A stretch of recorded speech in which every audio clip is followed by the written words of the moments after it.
Good day, everybody. Brian from Bear Bull Traders here. It is Sunday, March the 6th. This is, of course, the weekend video. We'll take a look at what happened last week and the markets, and then we'll take a look ahead and see what we got coming in the coming week here. It's still looking pretty dismal in Europe, and thoughts are with the Ukrainian people today, as always. And yeah, so let's get down and take a look at some of the market action last week for starters. Okay, so let's start out with last week's action to begin. As everybody knows, Russia-Ukraine situation is first and foremost in the news, and of course, as that's spilling off into the markets, we're seeing impacts on energy, other commodities such as food, all being impacted significantly with sanctions, and obviously Russia being a big exporter of oil has driven the price up as well. So that's had a pretty significant impact on the markets this week. We did get some clarity from the Fed's position on their interest rate raises coming later this month. Kind of think they're stuck here because a lot of this inflation that we're seeing right now is due to the war, and of course that's not going to be raising rates is not going to be a solution to that. So I mean, we'll see what happens, but I think they're going to get more dovish as this goes on because I don't think think the economy is going to cool off a little bit on its own, and won't need the Fed raising interest rates to get things cooled off. Anyway, the Dow, the Qs, the SPY, the IWM all down on the week. Not a huge drop, but certainly the technology sector, QQQ heavy and technology sector, took the brunt of the damage there. Areas of strength and weakness, of course, as I mentioned, energy, utilities, basic materials, copper, iron, that kind of stuff, utilities, safety, trade, energy, obvious. But some of the stocks that were weak, consumer cyclicals or discretionaries, as I talked about before, discretionaries are things people cut back on when their budgets are stretched. Technology, again, the high PE multiple stocks, and financial services were weak, and probably in part because the 10-year Treasury note was down from touching 2 down at 1.74. So I think the markets are telling the Fed also that rising interest rates aren't probably in the cards. So we'll see what happens there. US dollar, of course, big flight to safety, was up on the week in a very significant way. And before we get going, we'll take a quick look. This is the ad part of my video where you see where my book on Amazon is, How to Swing Trade, Rules, Routine, Strategies of a Swing Trader. If you haven't checked it out, it is there. That's a lot of the stuff I use to make trades. So let's get into some of the market analysis now. So as always, we start out with the treasuries, take a look at what they're doing, and I'm continuing to watch the 2s and the 10s. You can see here we did have a big pullback on the yield on the 2-year. I think it dropped down to almost 1.3 there. 1.31, but we did come back up on the week, but we have sort of interrupted a little bit of this uptrend. And the 10-year, as I mentioned, well off on the week, but it is getting even closer to the 2-year, so they're getting closer and closer, and the Fed will be watching that to see if the two cross eventually. And you can see here we are losing some momentum here on the move up, and of course interest rates on the 10-year dropped significantly on the week. So here we go with the transports. Transports had a pretty good week. Now the reason that happened was because we saw a lot of strength, particularly in the rails, I believe, because rail is the cheapest way to move things in terms of fuel consumption. You can move a lot of material with a lot of stuff with not a lot of fuel, which is pretty significant, becoming pretty significant these days, as everybody knows who's been going to the pump and filling up their truck or car.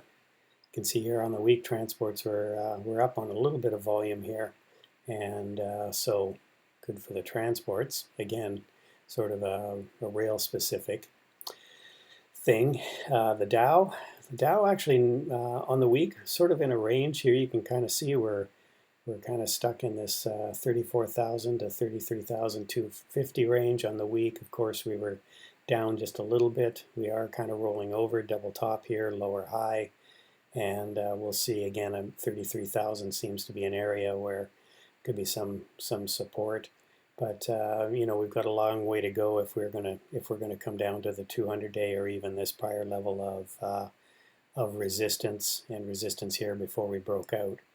So that would be under 30,000. But momentum is definitely shifting to the downside here. The Qs, again, kind of a choppy day. We did have a bad day Friday, and you can see here we are definitely double topping. You want to call it a lower high, another lower high here, and we are trending down. And again, this sort of 320 level looks like support possibly. Not a lot of selling, not a lot of volume in the selling. Again, sort of SPY, same sort of comments. We had sort of a choppy week, well off the lows of the day on Friday, and again, sort of trending lower here, lower high, and momentum definitely coming out. A bit of volume there, and yeah, so none of the index is looking very good. We are still stuck in this range again with the IWM. It seems like it just seems like we're, you know, there's really no buyers, but there aren't a lot of forceful sellers yet showing up. So we seem to be kind of stuck in a bit of a range here. So that seems to be what's going on in the market right now. Just keep an eye on these ranges here to see where we could break. If anything, we're going to break down. I think I wouldn't be looking for a lot of enthusiastic buying unless there's some quick resolution to this situation in the Ukraine, which I don't see coming, unfortunately.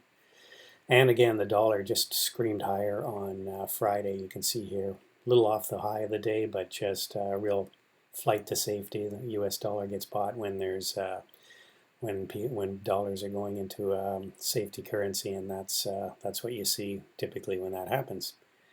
Bitcoin had a huge pop up, and you can see here with a technical analysis on Bitcoin just topped right at where you would have expected it to from these prior levels of resistance here, 45,000. Now we're under 40,000 again. Huge move up and down. Obviously, big news on maybe Bitcoin getting used more to skirt around sanctions, and then in the big sell-off. I think as we got up near that prior level of resistance. And that's about it.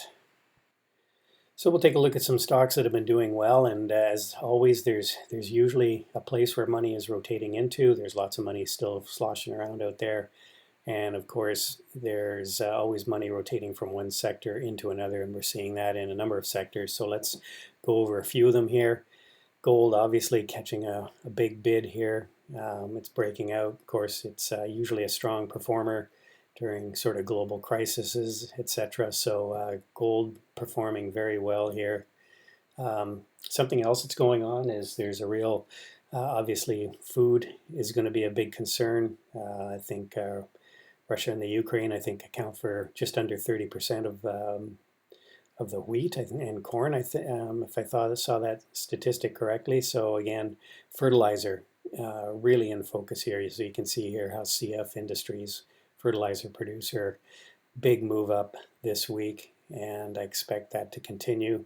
The rails I mentioned, transports, rails had a huge day on Friday, huge couple of days, Wednesday, Thursday, and Friday, and it's right in the CSX rail right up into this area of resistance. I would expect a bit of a pullback, but I'd also expect that trade to continue. Materials which have been strong this week, copper being one of them, iron being another, but you can see here FCX broke out. Freeport-McMoRan, copper-gold trade, double whammy there. Again, lots of volume and lots of strength. Momentum continues to look good on FCX. Here's the GDX. These are the gold miners. Obviously do well when gold is going up. Mosaic, here's another fertilizer company, just rocketing higher here, and you can see the volume that kicked in on this on Friday as well. Amazing. Seed, here's one that I haven't. I used to trade this way back, a couple of years ago at least, and it's really catching a bit again. Agritech company. And if we look at it on a monthly chart, you can see here how far down it is dropped. It was trading up around this 25, 26 level. So a lot more room in this one, maybe a bit of a pullback, but possible squeeze higher there. Let's get back on track here. Silver is sort of the same comment as gold. And oil, of course, the energy sector performing very well, and you can see why. Oil prices are up, and of course, anybody filling up their tank knows that. X, this is a stock I'm currently in, have a position in, of course.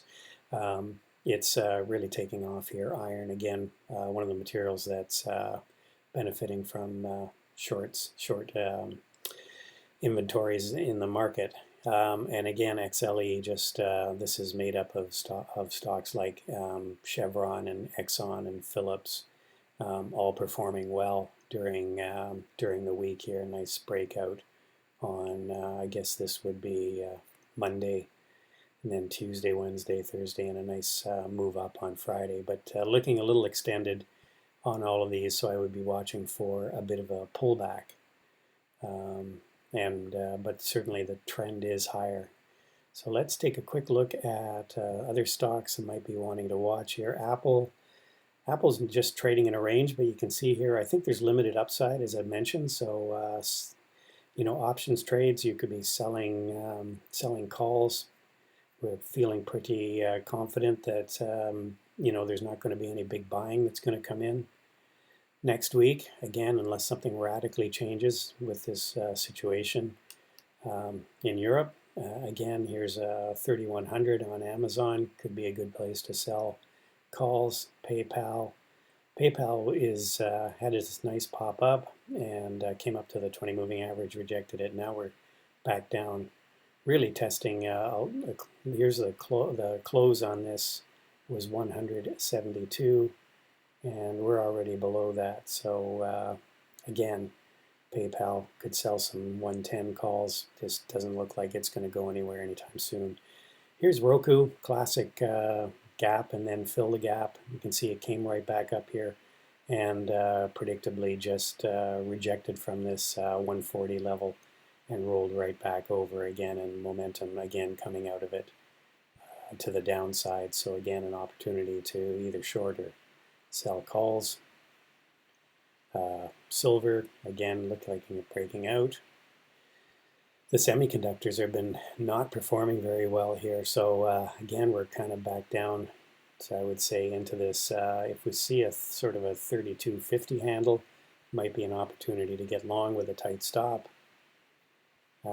Square, again, nice pop up, right back up to this area of prior resistance, and failed there and now rolled over again. So selling calls at 130 could be a good trade there.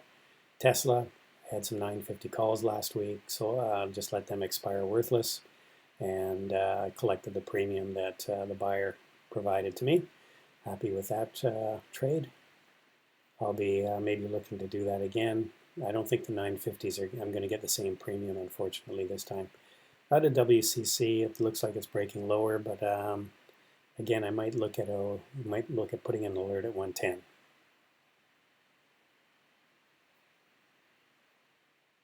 Okay, so let's wrap things up with a bit of a summary here. As we always do, this is the wrap. So the Dow looks like support is around 33,000. We're sitting around 33,600 right now.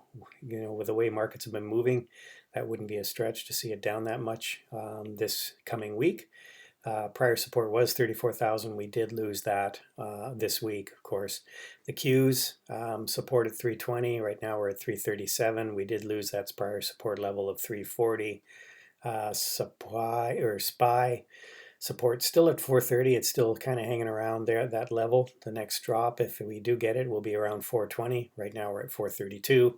The IWM, again, we kind of just sort of hanging around the 200 level between 195 and 200. And if we do lose the 195 level, the next area of support will be 190.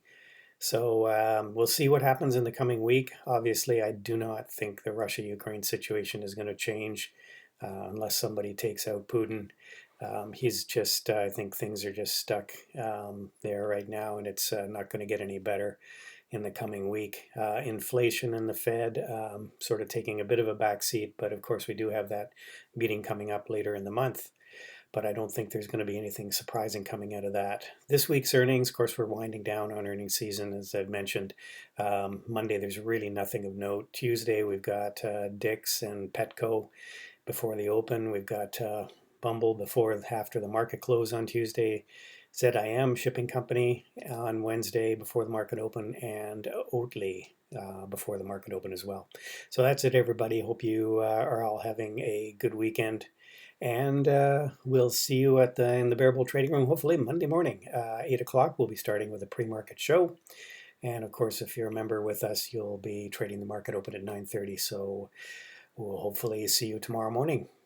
Stay safe and take care. Bye for now.